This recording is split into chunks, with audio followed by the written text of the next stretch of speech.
Hello all, welcome again to Level Up Learning.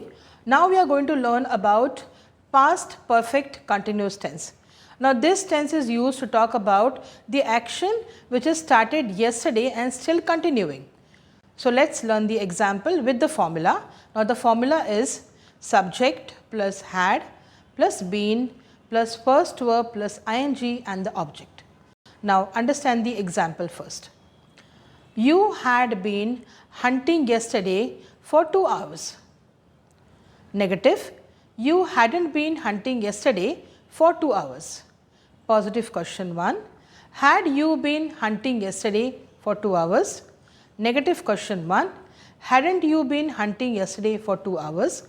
Positive question 2, why had you been hunting yesterday for 2 hours? Negative question 2, why hadn't you been hunting yesterday for 2 hours? For positive question 2, you can have more examples. With whom had you been hunting yesterday for 2 hours? So guys, make some sentences by your own and practice the verbs along with the tenses. Thanks for watching. See you soon. Bye bye for now.